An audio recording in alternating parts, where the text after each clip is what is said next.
함께 하나님을 예배하겠습니다. 주의 빛과 주의 진리를 보내시어 나를 인도하시고 주의 거룩한 산과 주께서 계시는 곳에 이르게 하소서. 그런즉 내가 하나님의 제단에 나아가 나의 큰 기쁨에 하나님께 이르리이다. 하나님이여, 나의 하나님이여, 내가 수금으로 주를 찬양하리이다. 거룩하신 하나님, 그 사랑과 은혜에 힘입어 한 주간을 지냈습니다. 오늘은 하나님께서 택하신 백성들에게 더 큰 은혜와 사랑을 베풀어 주시기 위하여 구별하신 주일입니다. 기쁨으로 찬송을 올릴 때 영광을 받으시고 간절히 기도할 때 그 자비로운 얼굴을 비추어 주옵소서. 정성껏 준비하여 드리는 예물도 기쁘게 받아 주옵소서. 예수 그리스도의 이름으로 기원하옵나이다. 아멘.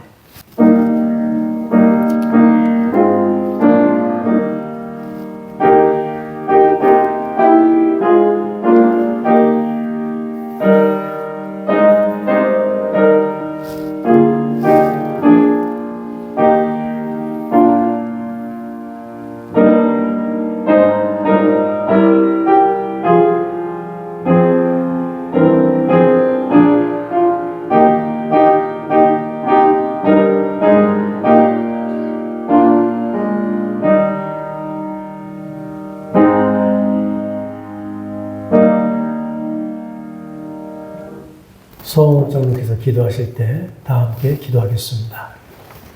만유의 주제 되시는 아버지 하나님, 지난 한 해를 아버지께서 주신 은혜로 마무리하고 새로운 한 해를 시작한 지 벌써 한 달이 지났습니다. 돌아보면 늘 후회와 아쉬움이 많은 시간이 지나갔고 저희 앞에 놓인 새로운 날들에 기대하고 감사하기보다는 다성에 젖어 어제와 오늘이 다르지 않고 또한 내일도 오늘과 별반 차이 없을 것 같은 무심함으로 하루하루를 살아올 때가 많습니다.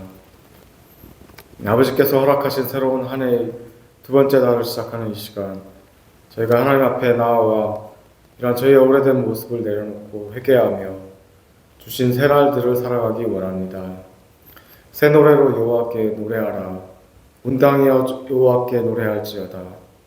여호와께 노래하여 그의 이름을 송축하며 그의 구원을 날마다 전파할지어다. 모든 것의 때를 정하시고 시작과 끝을 맺으시는 아버지 하나님이심을 저희가 믿고 이 자리에 나와왔습니다. 매일 새로운 노래로 하나님께 찬양하며 저희의 새날을 하나님 허락하신 구원과 하나님께서 저희에게 베푸실 새로운 은혜의 시간들로 받고 기대하며 나아가기를 원합니다. 또한 저희와 저희를 둘러싼 교회 공동체뿐만 아니라 지역사회와 더 큰 곳으로 하나님의 구원에 대한 감사와 베푸실 은혜의 날들이 전파되는 것을 바라보며 기대하게 하여 주시옵소서. 저희를 둘러싼 상황들은 한 해가 지나가고 또 새해가 시작되었다고 달라진 것 하나 없이 보일 때가 많습니다. 세상적으로 올해의 전망은 불안하고 세계 정세는 어떤 일이 벌어질지 알 수 없는 상황이 지난 연말부터 지속되고 있습니다. 끝나지 않은 이 지구촌 곳곳에서 벌어지는 전쟁과 갈등, 사회의 불평등, 현저한 공동체의 고민 및 문제들은 시간의 변화로 해결될 기미를 보이지 않습니다. 늘 경제가 문제이며 도처에 우리의 마음을 불안하게 만드는 덫과 올무들이 흩어져 있습니다. 그러나 이러한 외부적인 상황에 우리의 모든 주의를 돌리지 않게 하시고 하나님의 말씀은 살아있고 운동하시고 역사하시는 것을 믿으며 이를 붙잡고 나아갈 때 우리와 함께 하시는 하나님의 깊은 비밀과 경륜의 높고 웅대함을 체험할 수 있음을 압니다. 저희의 눈을 들어 하나님의 말씀을 읽게 하시고 마음문을 열어 그 뜻을 이해할 수 있게 하시고 손과 발을 움직여 그 이해한 말씀과 뜻을 실천할 수 있는 저희 링컨 한인교회 공동체가 되게 하여 주시옵소서. 하나님 아버지, 이제껏 저희를 이끌어 주시고 붙들어 주신 그 능력의 하나님을 기억하게 하여 주시옵소서. 저희를 이끌어 주신 하나님을 믿는 믿음을 붙들고 한 걸음 한 걸음 나아갈 수 있는 저희가 되기를 원합니다. 인간적인 확신과 인간적인 자부심, 또는 인간적인 경험으로 일을 할 수도 있습니다. 그러나 저희가 이 모든 일에 있어 하나님 앞에 나와 하나님의 뜻을 찾고 물으며 하나님의 기뻐하시는 뜻이 어디에 있는지 발견하며 저희와 동행하시는 하나님을 저희의 삶 가운데 발견할 수 있는 한 해로 살아가기를 소망합니다. 그리하여 하나님을 알아가는 공동체를 넘어서 하나님을 점점 더 닮아가는 공동체가 되도록 저희를 계속해서 붙들어 주십시오. 주님의 말씀을 대언하시는 목사님의 메시지 가운데 우리 각자에게 주시는 한 말씀 허락하여 주시고 주신 말씀 붙들며 이 세상 살아가게 하여 주시옵소서. 각자의 마음 가운데 가지고 있는 새로운 한 해의 소망과 부푼 기대, 또한 여러 가지 괴로움과 두려움, 절망과 고통의 문제 또한 하나님께서 아십니다. 이 시간 그 모든 것들을 하나님께 가지고 이 자리에 나와왔습니다. 귀한 말씀으로 저에게 이 시간 다가와 주시고 기도 가운데 확신을 주시고 또한 성령님의 위로하심을 간절히 구합니다. 주님 함께하여 주시옵소서.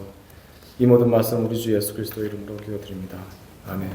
오늘 우리에게 주시는 하나님 말씀 신약성경 마태복음 6장 13절, 마태복음 4장 1절로 11절의 말씀입니다. 말씀을 교독하겠습니다. 우리를 시험에 들게 하지 마시옵고 다만 악에서 구하시옵소서. 나라와 권세와 영광이 아버지께 영원히 있사옵나이다. 아멘.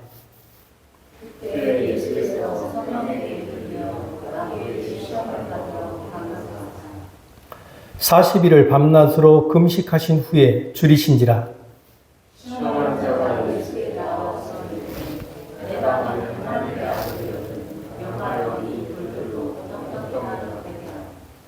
예수께서 대답하여 이르시되 기록되었으되 사람이 떡으로만 살 것이 아니요 하나님의 입으로부터 나오는 모든 말씀으로 살 것이라 하였느니라 하시니,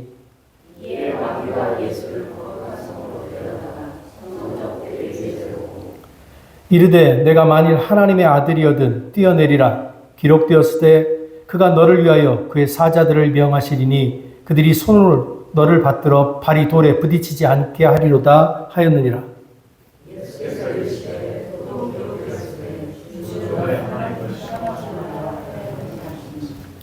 마귀가 또 그를 데리고 지극히 높은 산으로 가서 천하 만국과 그 영광을 보여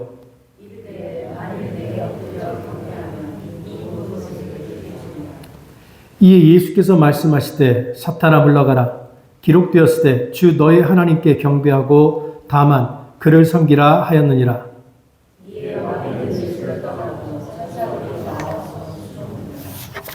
아멘.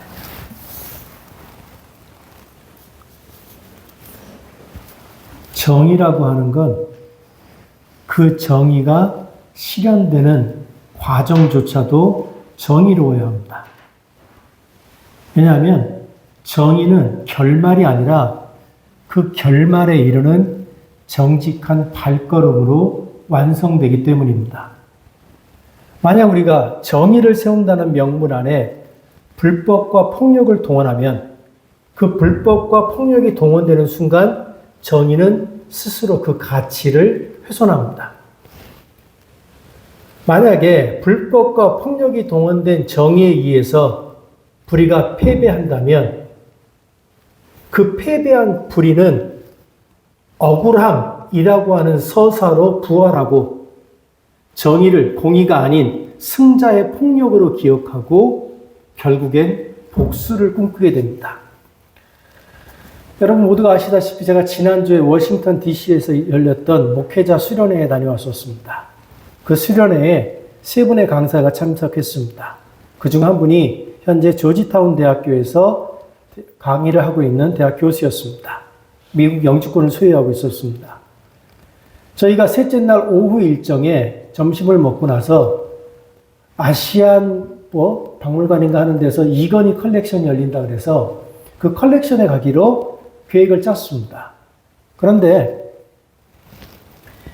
영주권을 가지고 있는 이 교수가 워싱턴 DC 안에 있는 조지타운 대학의 교수인 영주권 소지자가 영주권 실물 카드를 가지고 오지 않았다는 불안감 때문에 그 박물관에 가는 것을 포기했습니다. 누가 그를 막아세운 것도 아니고 출입구에서 거절을 당한 것도 아닙니다. 스스로 박물관에 가는 것을 포기했습니다. 혹시라도 내가 신분 확인 요구를 받으면 어떡하나? 이 상황에 대해서 설명이 길어지면 사람들의 시선이 어떻게 변할까? 당신 도대체 누구냐라는 질문 앞에서 말이 꼬이면 그 순간 어떤 결과로 번질까? 이 모든 환경이 한꺼번에 그의 머릿속에 떠오르는 순간 박물관은 더 이상 박물관이 아니라 시험대가 되었습니다. 그 장면을 지켜보면서 저는 이것을 깨달았습니다. 우리 시대의 불안이라고 하는 건 누군가가 문을 걸어 잠그는 데서만 시작되지 않습니다. 때로는 문이 활짝 열려 있는데도 그 열려 있는 문 앞에서 몸이 굳어버리는 것. 그때 불안은 이미 제도 속에 들어가 있는 것입니다. 규정이라고 하는 것은 종이에 적힌 문장일 뿐인데 어떤 사람에게는 그 규정이 피부 위로 내려앉아서 오늘은 그냥 가지 말자라는 결론을 강요합니다. 강요하는 그 주체가 눈앞에 보이지 않기 때문에 더 쉽게 일상이 됩니다. 이 심리는 오늘 많은 이민자들 그리고 유색인들이 살아내는 현실과 맞닿아 있습니다. 그들에게는 단속이 가짜 뉴스가 아니라 공기처럼 퍼져 있습니다. 지하철을 탈 때, 고속도로에서 순찰자의 불빛을 볼 때, 공공기관의 로비를 지날 때, 심지어 아이의 학교의 행사에 갈 때조차도 마음 한구석에서는 먼저 계산부터 시작합니다. 혹시 오늘은 내가 표적이 되는 날인가? 실제로 무슨 일이 일어나지 않아도 그 가능성 자체가 사람을 움츠려들게 만듭니다. 그래서 많은 이들은 법을 어기지 않았음에도 불구하고 죄인처럼 조심하며 살아갑니다. 단속의 힘이 가장 무서운 지점, 가장 무섭게 작동하는 지점은 체포의 순간이 아니라 체포 이전에 이미 마음속으로 일상이 좁아지는 순간입니다. 그리고 그 문턱은 이제 박물관 앞에만 서 있는 것이 아닙니다. 오늘날 이민 단속의 현장에서는 불법 이민자를 구속한다는 명분 아래 법의 테두리를 흐리게 만드는 방식들이 논란의 중심에 서 있습니다. 최근 보도에 따르면 아이스 내부 메모는 최종 추방 명령을 받은 사람들을 체포한다는 이유로 판사가 서명한 사법영장이 아니라 행정영장 또는 아이스 요원의 개인적인 판단만으로도 남의 집에 진입할 수 있고 사람을 체포할 수 있다고 말하고 있습니다.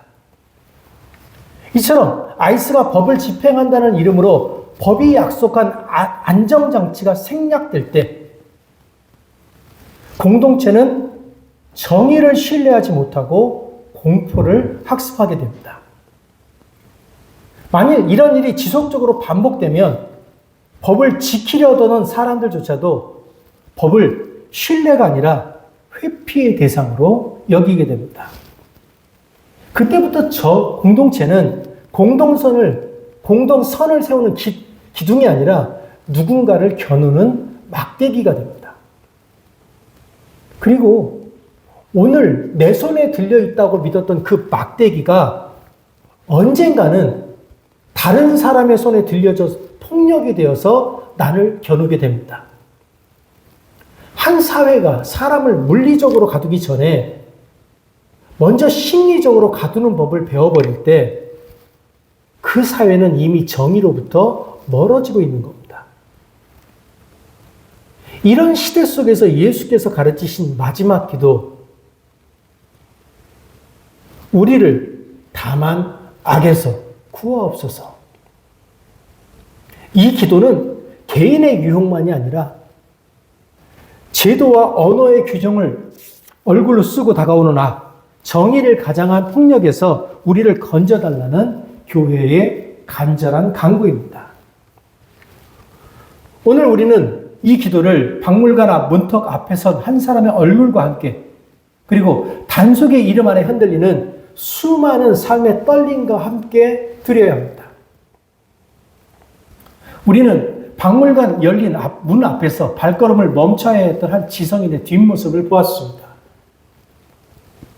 죄를 짓지 않았음에도 스스로를 검열하게 만드는 이 보이지 않는 통제, 법의 이름으로 안전장치를 생략하고 공포를 학습시키는 현실, 이것이 오늘 우리가 직면한 악의 얼굴입니다.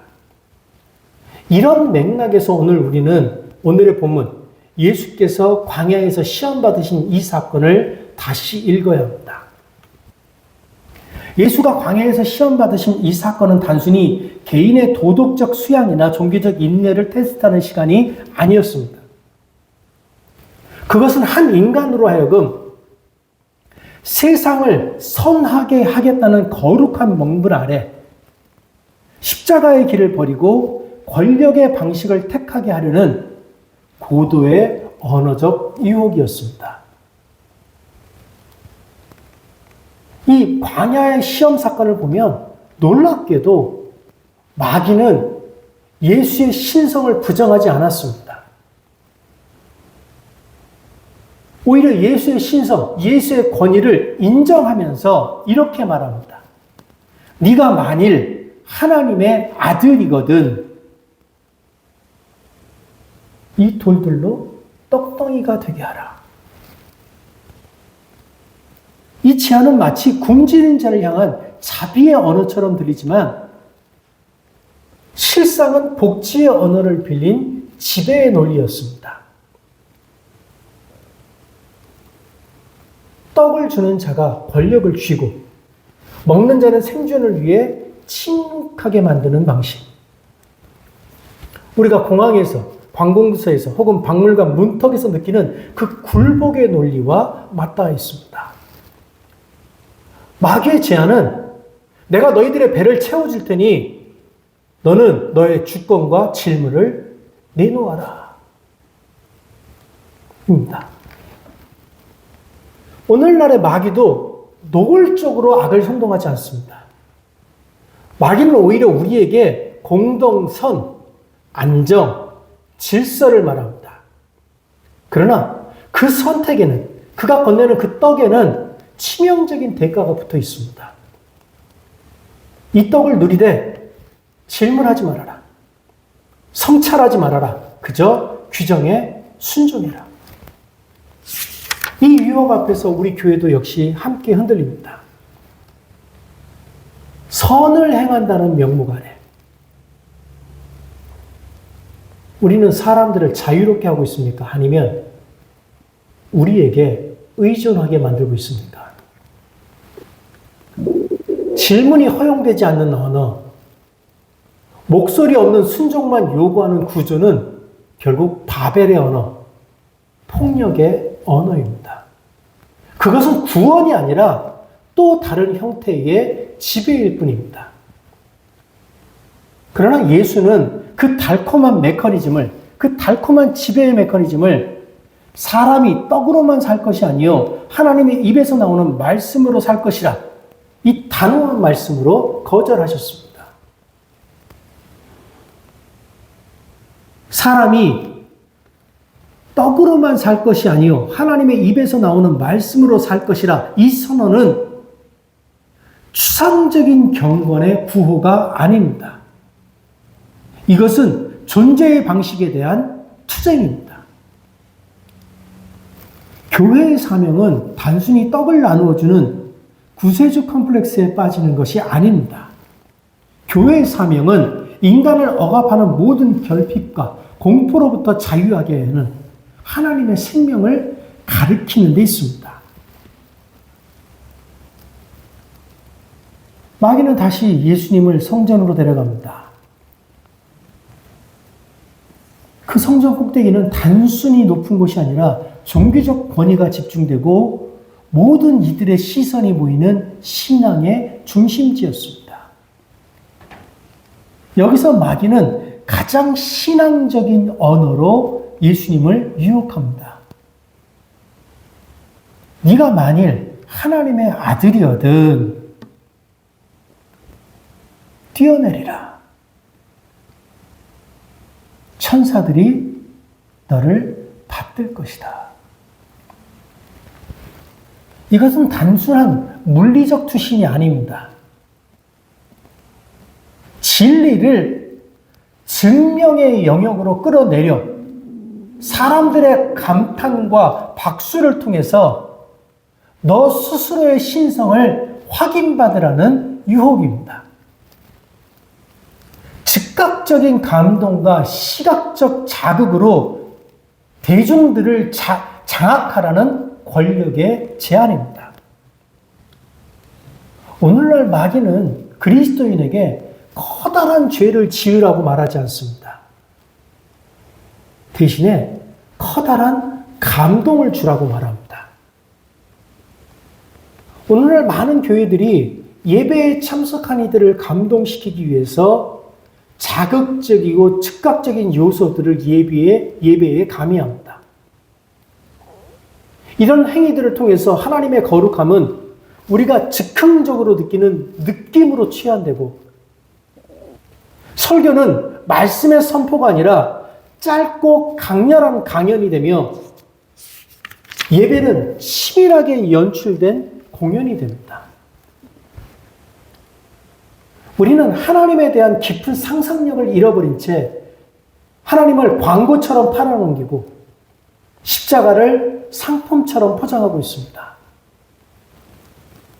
마귀는 목사들에게 사람들은 진리를 견디지 못하니 차라리 그들에게 네가 성전 꼭대기에서 뛰어내리는 그 모습을 보여주라고. 그러면 군중들이 너를 향해서 박수를 칠 것이고 결국에 너는 성공한 목회자, 성공한 신앙인이 될 것이라고 속삭입니다. 그러나 예수님은 이 화려한 쇼를 거절하셨습니다. 예수님은 대중의 박수를 무기로 삼지 않았습니다. 예수님은 오히려 외면받고 조롱당하는 길, 즉 십자가의 비효율을 선택하셨습니다.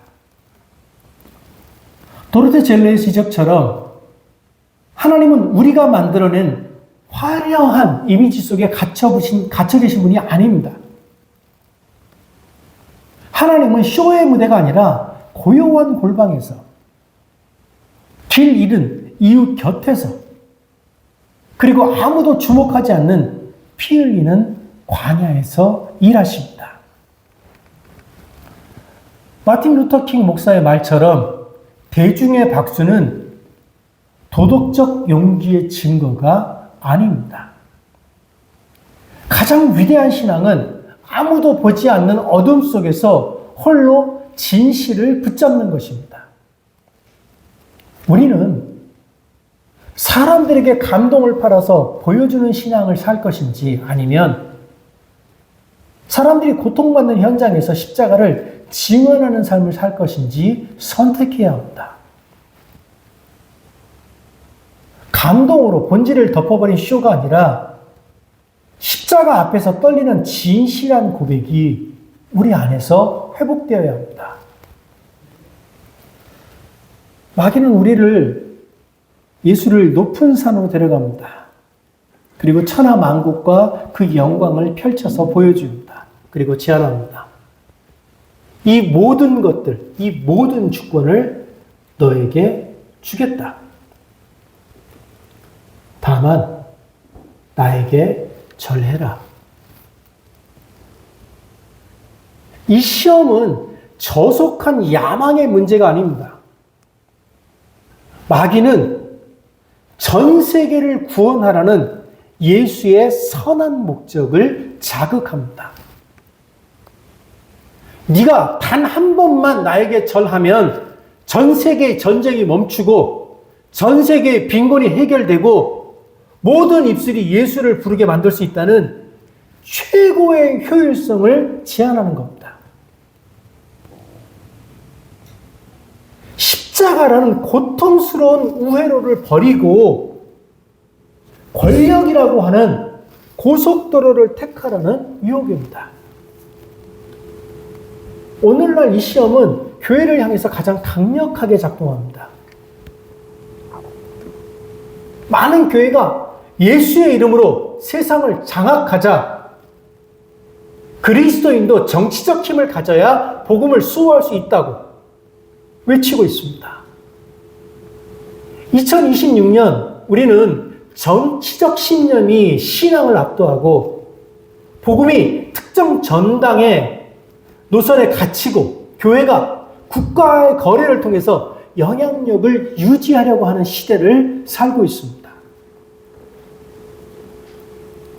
폴 틸리의 경고처럼 종교가 권력과 결합하는 순간 복음은 궁극적 가심이 아닌 궁극적 수단으로 전락하고 종교라는 이름의 제국이 되어버리는 겁니다.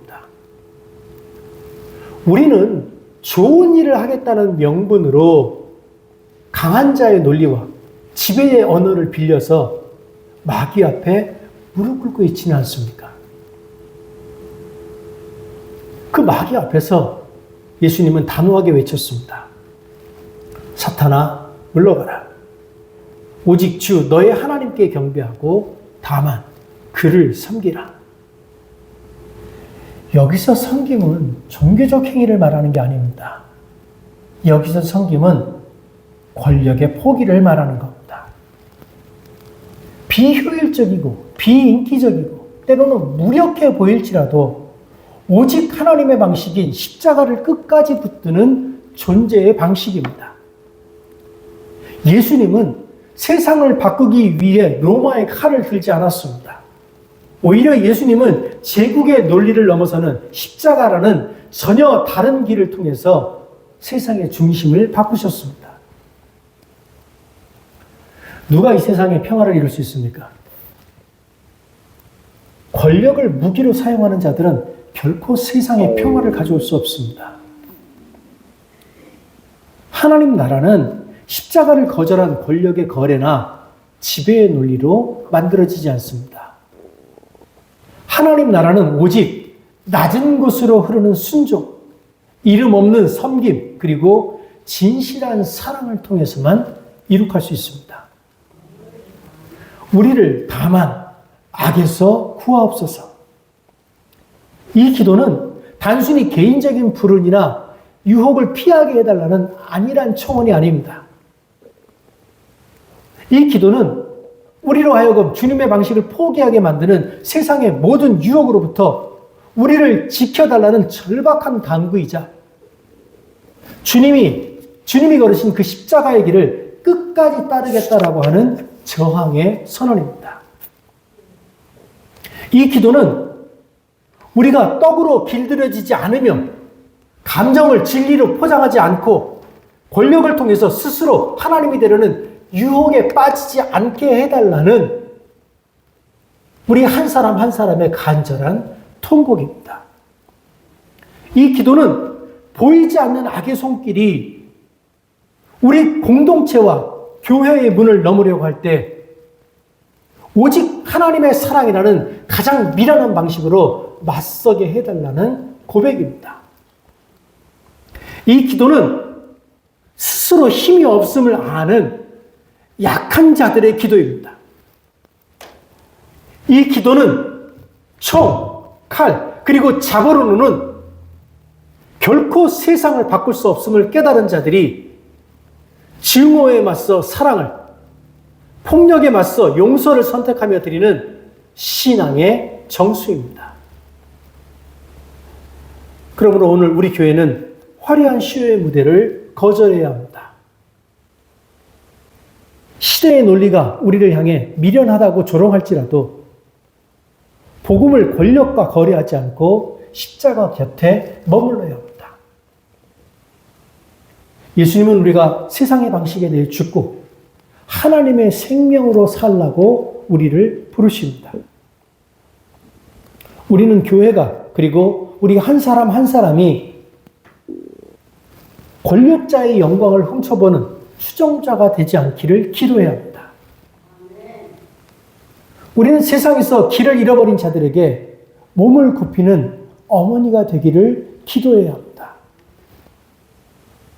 우리는 증오와 복수가 판치는 세상에서 세상은 도무지 이해할 수 없는 방식으로 죽임당하신 하나님의 아들을 증거하는 표지가 되게 해달라고 기도해야 합니다. 우리는 아주 날선 목소리로 세상에 재앙과 심판을 전하되 바리새인처럼 정죄의 손가락을 치켜 세워서는 안 됩니다. 우리는 자녀를 향해 겨눠진 칼을 제 몸으로 막아내는 어머니처럼 세상의 고통과 재책을 온몸으로 껴안아야 합니다. 눈물을 흘리며 예루살렘에 심판을 선포하셨던 예수 그리스도처럼 우리 역시 세상을 향해 울어야 합니다. 우리를 다만 악에서 구하옵소서.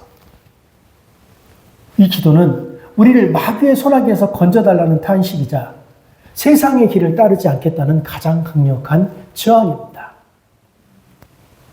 광야의 그 지독한 시험 속에서도 십자가를 향한 걸음을 멈추지 않았던 승리자, 그 그리스도께서 지금 우리와 함께 하십니다. 그 주님이 우리에게 이렇게 말씀하십니다. 보이지 않는 불안에 굴복하지 마라. 보이는 화려함에 현혹되지 마라. 권력의 효율에 너의 영혼을 팔지 마라. 내가 걸었던 그 좁고도 영광스러운 십자가의 길로 오라. 내가 너를 모든 악에서 구하리라. 기도하겠습니다.